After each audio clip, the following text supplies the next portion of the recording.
সুজন, তুই কি একটা কথা জানোস? বর্তমান যে ফেসবুক ইউটিউবে যে টাকার দিক দিয়ে একবারে কম টাকা দেয়, একেবারে টাকা দেয় না।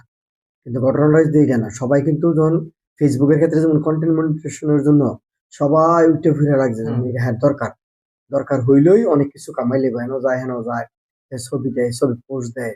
কিন্তু আসলে কিন্তু এটা না, মানুষ তার কর্মের পাশাপাশি ফেসবুকে ছবি দিল বা ফেসবুক উইকলি যে চ্যালেঞ্জটা দিল এটা পূরণ করলো কর্মের পাশাপাশি। কিন্তু একেবারে ফেসবুক তার ইনকাম করতে হইব, ফেসবুক দিয়ে তার ফ্যামিলি চলবে, অপশনাল, এটা থাকতে অপশনাল। যেমন আমার খামার আছে, আমি খামারের ভিডিও টিডিও দেই, বা আমার তোর লগে কথা বলি, বা আমরা বন্ধু বান্ধবরা কথাবার্তা বলি, ছবি দিই।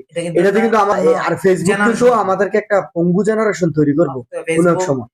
ইউটিউবে যেভাবে এটা কিন্তু হঠাৎ করে একদিন যদি বন্ধ হয়ে বন্ধ যাবে। হয়ে যায়, বন্ধ হলে দেখবি বিশাল বড় একটা ধাক্কা পড়বে। হ্যাঁ, মনে হচ্ছে যে টাকা ইনকাম করে ফেলতেছে, হঠাৎ করে যখন এটা শুধুমাত্র আবার অনুমতি না, বন্ধ করে দিলেই শেষ শেষ। কারবার। তখন আবার একটা বড় একটা জেনারেশন তৈরি আবার হবে, ছেলেদের বেকার জেনারেশন তৈরি ছেলেদের হবে। গুরুত্বপূর্ণ টপিক বা গুরুত্বপূর্ণ আলোচনা করলেও কিন্তু এটা শুনে না। কিন্তু আবার এই জায়গাটা কিন্তু উল্টা, যদি মহিলা বা মেয়ে হয়, হের টপিক্সটা কিন্তু আমার হাতে একটা বই দেখ, এই বইটা হচ্ছে যৌন বিজ্ঞান। ওই যে বইটা লিখেছে হচ্ছে আবুল হাসনাত, উনি ছিল পুলিশের আইজি তৎকালীন আমলে।